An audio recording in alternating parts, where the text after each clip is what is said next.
Bonjour, nous sommes de retour après avoir vu ce qu'est le CV et comment il faut le préparer. Nous verrons à présent comment bâtir notre CV.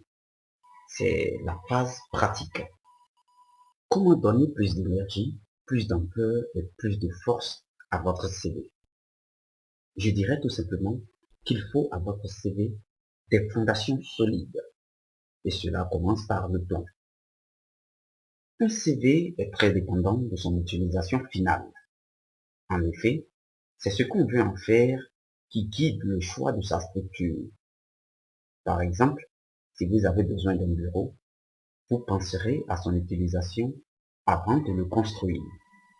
Chaque pièce aura son sens, sa place et son utilité. Vous ne construirez pas votre habitation comme vous construirez votre bureau. Alors, choisissez le plan approprié à l'usage prévu pour le CV. Un curriculum vitae de cadre d'aviation ne sera pas pareil à celui d'un cadre de banque. Tout comme pour n'importe quelle œuvre, pour n'importe quelle réalisation, la rédaction du bon CV passe par le choix de bons outils et de bons matériaux. Quand vous voulez écrire votre curriculum vitae, la première des choses, c'est de sélectionner les mots-clés adéquats. J'ai préparé un fichier PDF à ce sujet. Ce fichier comporte une liste de 100 mots usuels dont vous vous servirez lors de la rédaction de vos CV. Deuxièmement, pour bien aérer la copie du CV et bien thématiser vos propos, vous devez utiliser des puces à chaque paragraphe. Aussi, est-il conseillé d'utiliser en tout et pour tout un maximum de 400 à 600 mots sur l'ensemble du CV. Vous pouvez dépasser cette limitation, mais faites très attention de ne pas rendre vos CV trop volumineux. Si vous le faites, assurez-vous que c'est pour une bonne raison. Le style de rédaction doit tenir compte de votre domaine d'activité avec une utilisation du jargon professionnel. Toutefois, il faut éviter d'en abuser. La dernière étape, c'est de vous servir des aides multiples en ligne qui existent. Une liste des sites les plus intéressants figure dans le PDF que j'ai appelé le petit carnet du CV. À présent, commençons à polisser notre CV. Peaufiner votre CV demande que vous pensiez à le formater. Je vous conseille le choix du format Harvard. Votre CV sera analysé. Alors, faites ressortir les réalisations. Utilisez le format dit Harvard en mettant sous forme de paragraphes vos rôles et responsabilités et des puces pour faire la déclaration de vos résultats. Vos puces doivent indiquer le problème, les mesures que vous avez prises et les résultats que vous avez obtenus. Différenciez clairement les sections. Servez-vous des chiffres et des symboles et adaptez le format au secteur d'activité. Évitez les beaux graphismes, les logos et les polices rares ou fantaisistes. Ne laissez aucune section vide. Pourtant, aérez votre CV en espaçant bien chaque section. Il faut utiliser une couleur et la plus usuelle est le bleu. Cependant, la couleur doit être le reflet de votre domaine d'activité. Cette couleur doit aussi être utilisée pour mettre l'accent sur certains éléments. Dans tous les cas, la couleur utilisée doit refléter votre personnalité. S'il vous plaît, ne cherchez pas à réinventer la roue. Ne cherchez pas à impressionner avec une panoplie de couleurs chatoyantes. Restez collé à la tradition en matière de formatage de CV. Un CV le plus clair serait le mieux. Cependant, si vous êtes créatif, vous pouvez, à votre guise, composer un agencement de couleurs sur votre CV. Mais soyons d'accord, solidifier un CV, c'est par le fond, le contenu, mais pas par le formatage. Le formatage est un atout pour mettre en exergue les parties essentielles sur votre CV. Après la forme, revenons sur le fond. Le formatage seul ne suffit pas à parfaire le CV. Cette étape est cruciale. Vous n'imaginez pas comme il est désagréable pour un employeur de tomber sur un CV bourré de fautes de tout genre. Fautes d'orthographe, fautes de frappe, fautes techniques de mise en page. La solution est de faire lire votre CV par un proche. Faites-le, même si vous l'avez lu et relu. Un avis tiers peut toujours servir. Aujourd'hui, il y a des experts en CV qui sont spécialistes de la relecture.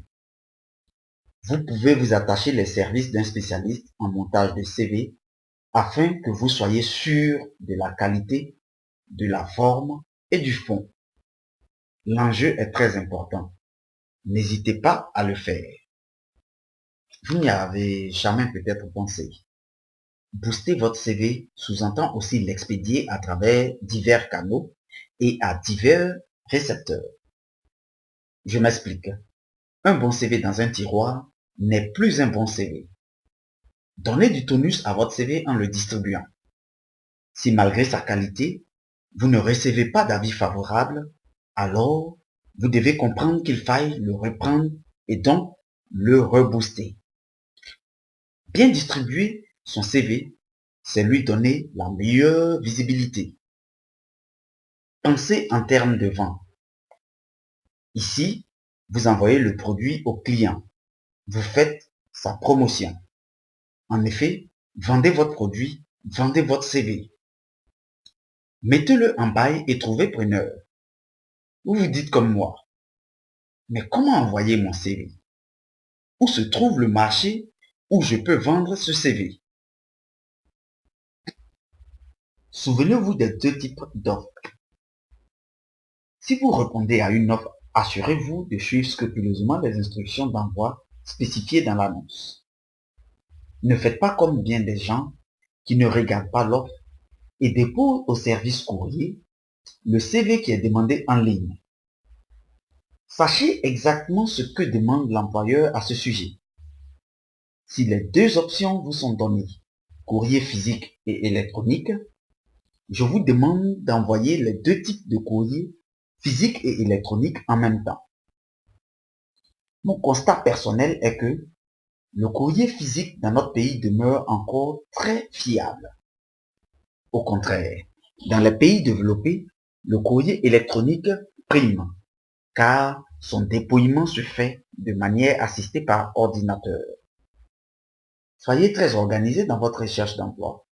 Si vous offrez vos services, prenez le soin de bien répertorier les entreprises dans lesquelles vous déposez vos CV.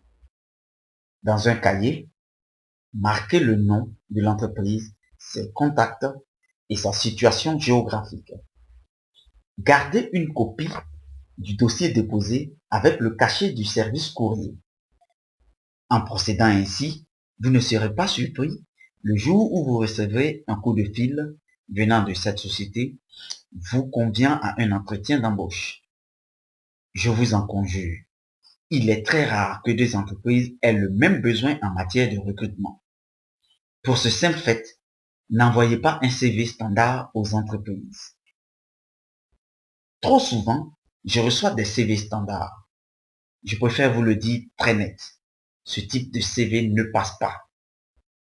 L'employeur demande que vous fassiez un peu d'effort. Un CV standard se voit de très loin et personne n'est prêt à lire ce type de CV. Vous serez plus efficace en envoyant juste 5 bons CV personnalisés à 5 entreprises bien choisies en fonction de votre offre.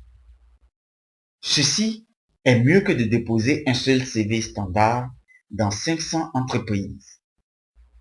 La quantité importe peu en matière de CV. Seule la qualité fera la différence. Les entreprises dans les pays occidentaux sont aujourd'hui en train de redéfinir leurs capacités en matière de recrutement sous l'influence de plus en plus grande des médias sociaux. En Afrique, cet usage est encore timide et connaît un certain balbutiement. Cependant, il ne faut pas les négliger. Comprenez comment fonctionnent les médias sociaux sur lesquels vous êtes inscrit. N'hésitez pas à poster votre CV en ligne. Pour ma part, je peux vous assurer que LinkedIn est le plus puissant de ces réseaux sociaux en matière de recrutement et de collaboration. Mon exemple suffirait à vous convaincre quand je reçois des offres et des propositions de toutes sortes, venant de toutes parts. Dans la section suivante, je vous donnerai plus de détails à ce sujet. Dans notre pays, tous les grands cabinets de recrutement ont des plateformes en ligne. Mais le plus élaboré reste à ce jour la plateforme en ligne de RMO que je vous invite à visiter et je vous demanderai de vous y inscrire. Mais cherchez aussi les autres sites et déposez vos CV. Dans la quatrième partie et dernière vidéo à venir, je vous prodiguerai des conseils visant à solidifier votre CV. C'est une session que je vous conseille de ne pas rater. Au plaisir de vous entretenir.